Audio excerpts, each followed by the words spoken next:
মোৰ স্বামী মোতকৈ 17 বছৰ ডাঙৰ আছিল আৰু মই আছিলোঁ এগৰাকী অতি সুন্দৰী বগা 21 বছৰীয়া ছোৱালী। মোৰ সৌন্দৰ্য দেখি সকলোৱে মোৰ ফালে লাগি চাইছিল। মোৰ স্বামী বৰ ওখ আৰু শকত আছিল আৰু তেওঁৰ মূৰত চুলি নাছিল। তেওঁ মোৰ লগত প্ৰায়ে বেয়া আচৰণ কৰিছিল। মোৰ ওপৰত সদায়ে খং কৰিছিল। আমাৰ বিয়াৰ প্ৰথম ৰাতি তেওঁ মোৰ লগত যি কৰিলে সেয়া কেতিয়াও গ্ৰহণযোগ্য নাছিল। মোৰ ওঠৰ পৰা তেজ ওলাই আহিছিল। তেওঁ মোৰ ফালে ঘূৰি নোচোৱাকৈয়ে কোঠাটোৰ পৰা ওলাই গৈছিল।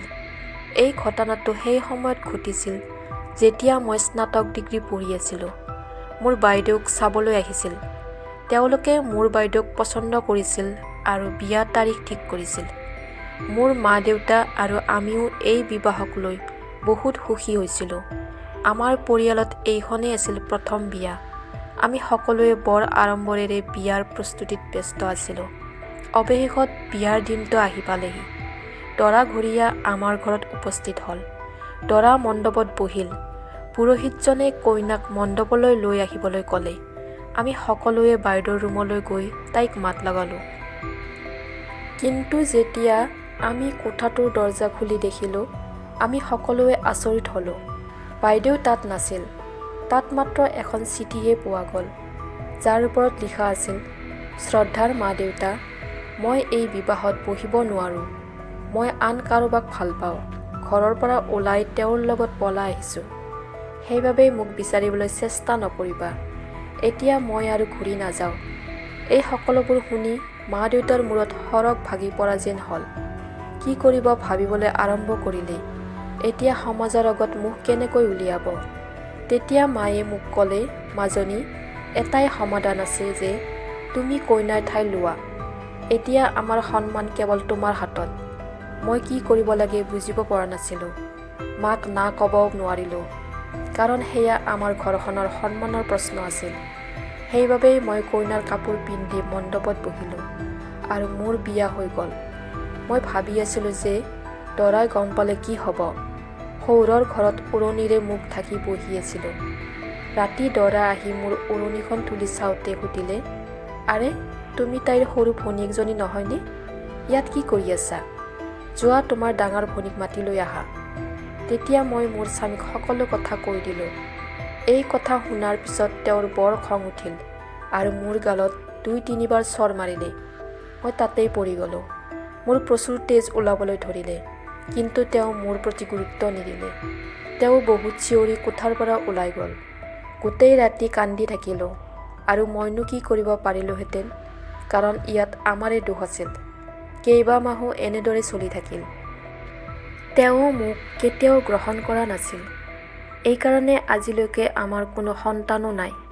মোৰ স্বামী বৰ ধনী আছিল। তেওঁৰ হাতত বহুত টকা-পইচা, ধন-সম্পত্তি, সোণ-ৰূপ আছিল। কিন্তু আমাৰ কোনো শান্তি নাছিল। আমি দুয়ো যেতিয়াই বজাৰলৈ যাওঁ, তেতিয়াই মানুহে মোক তেওঁৰ ছোৱালী বুলি ভাবে। এইবোৰ দেখি তেওঁ মোৰ প্ৰতি আৰু অধিক ঈৰ্ষা কৰিব ধৰিলে। সেইবাবেই মোক কেতিয়াও লগত লৈ যোৱা নাছিল। এদিন চুবুৰীটোৰ এজন ল'ৰা মোৰ চকুত পৰিল। তেওঁ মোৰ ফালে চাই আছিল। মই যেতিয়া তেওঁৰ ফালে ভালদৰে চালোঁ, তেতিয়া দেখিলোঁ তেওঁ মোৰ লগত পঢ়া আদিত্য আছিল। তাৰ পিছত আমি একেলগে বহি বহুত কথা পাতিছিলোঁ। মোৰ স্বামীৰ লগত সদায়ে কাজিয়া লাগিছিল। গোটেই চুবুৰীটোৱে আমাক লৈ হাঁহিছিল আৰু আমাৰ এনেকৈ কাজিয়া চাই তেওঁলোকে মনত আনন্দ পাইছিল। কিন্তু মোৰ বেদনা আৰু দুখ-কষ্ট কেৱল আদিত্যহে বুজি পাইছিল। এদিন আদিত্য আৰু মই ঘৰৰ বাহিৰত থিয় হৈ কথা পাতি আছিলোঁ। হঠাতে মোৰ স্বামী আহিল আৰু তেওঁ আমাক দুয়োকে দেখিলে। তেওঁ মোৰ ওপৰত বহুত চিঞৰিছিল আৰু মোৰ লগত কাজিয়া কৰিছিল। মই তেওঁক ক'লোঁ যে মই আদিত্যৰ লগত কেতিয়াও আৰু কথা নাপাতোঁ। কিন্তু তেওঁ মোৰ কথা শুনিবলৈ সাজু নাছিল। বৰ জোৰেৰে চিঞৰিছিল মোৰ ওপৰত, যাৰ বাবে তেওঁৰ ৰক্তচাপ বাঢ়ি গৈছিল। তেওঁৰ ভৰি পিছলি চিৰিৰে বাগৰি পোনে পোনে তললৈ পৰিল। এতিয়া কি কৰিম বুজিব পৰা নাছিলোঁ। মই জানিছিলোঁ যে চুবুৰীটোৰ আন কোনোৱে মোক সহায় নকৰে।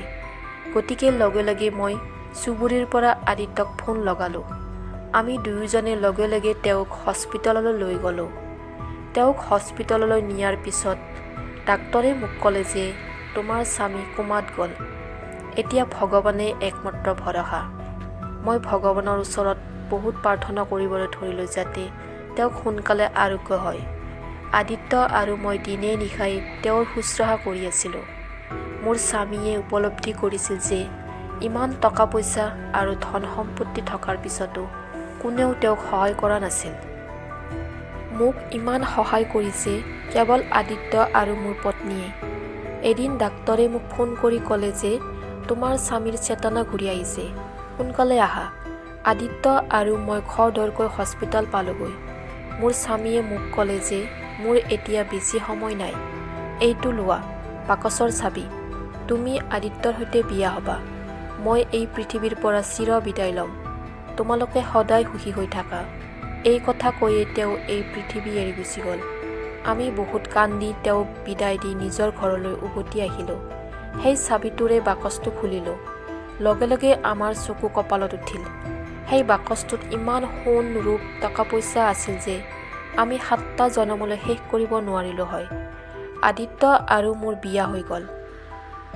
আজি আমাৰ 2টা সন্তান আছে আৰু আমি আমাৰ জীৱনটো বহুত সুখেৰে কটাব পাৰিছোঁ আৰু বহুত সুখী হৈছোঁ।